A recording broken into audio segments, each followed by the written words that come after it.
It's coming. Still got a lot of tedious work to do, including installing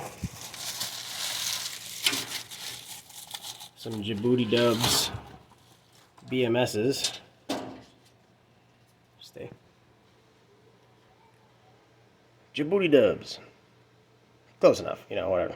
It's 120 amp BMS. There's been some reviews on there.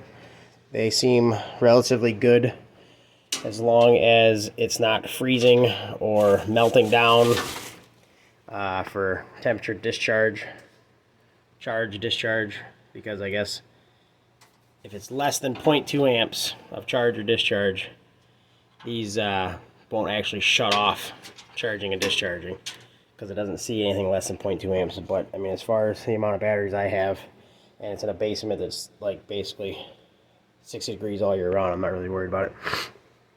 So I thought I was gonna be able to put 3 per rack, but it's just not enough. So I'm gonna get one more BMS just for ease of wiring, and have 1 BMS per 2 strings. So this is a 48 volt 14S lithium ion NMC chemistry. So we're gonna have 2 of those in parallel, 2 in parallel, 2 in parallel, and then they'll all be parallel together. And I'll grab from one corner and then the opposite corner.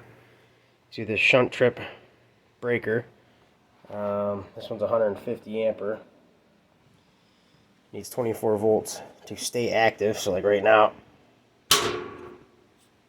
it doesn't even stay because it needs 24 volts to even acknowledge what's going on. This is wired kind of interesting. So it's a 3-pole. So the positive from the battery comes in here, goes down. It's got a jumper, then doubles back around to the top, and then now that's your positive lead for your load.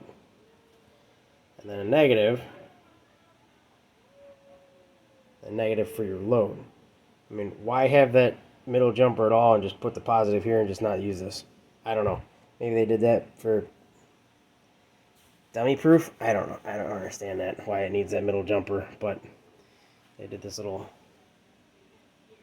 zigzaggy pattern there. So I'll use it. We've got the MPP LV6048 up on the wall. Light on the subject. I've got that cable that came with this UPS. Got a whole pile of it over here. I believe it's 1-aught. Nope, 2-aught. So I got some 2-aught cables. There's the other 4 strings of batteries. I'm going to change all these over to the bigger jumpers, but even with a second unit, I will have 6,000 watt, 12,000 watt total. I don't think it'll be over 200 amps. 200 amps divided by 6.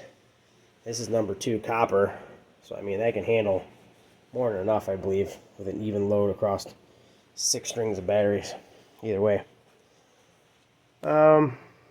Yeah, I still got to mount that secondary panel. That's probably the next big thing, but I've got to cut this shelf down and extend this backer board, put that second panel there, put the generator solar transfer switch over there, and go from there. I did try to run the 1.5 ton air conditioner on this thing.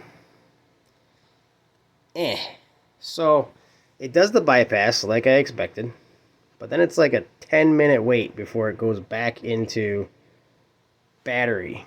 So air conditioner comes on, big surge. It immediately kicks the bypass. I mean, milliseconds. Smooth transition. Then it sits there and says bypass. So it's not pulling anything from the batteries. So when the solar is hooked up, it'll be charging the batteries during that time.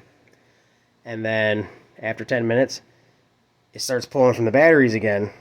But that 240 volt load really kind of made this thing act a little funny. I'll have to get it on tape, but like the load percentage went from like 25 to like 45 to 25 to 45, and the 120 volt phases were like 115, 130, 115, 130. Like it couldn't handle the induction maybe of the compressor motor.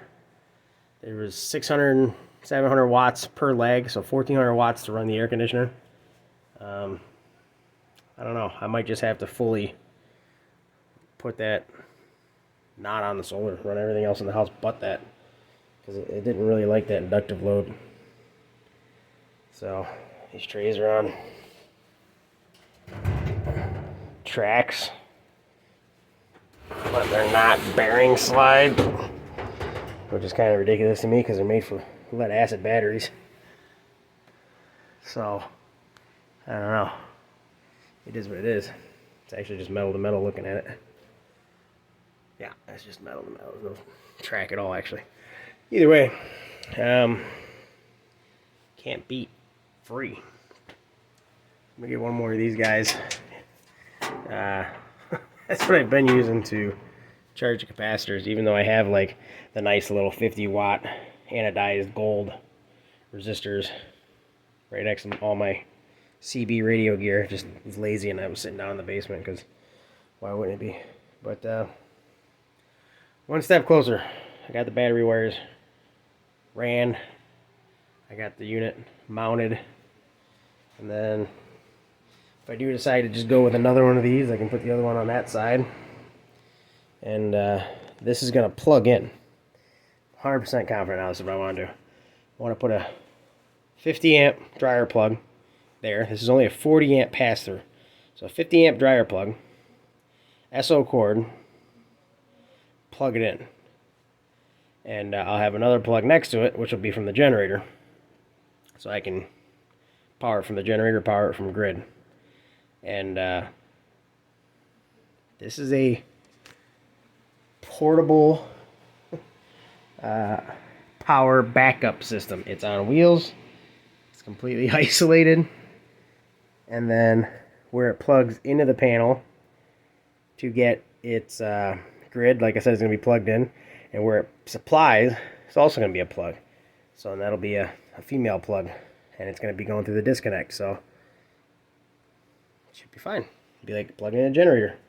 So who needs a permit when it's not a permanent electrical install? It's a backup generator. That's my lie, and I'm sticking with it.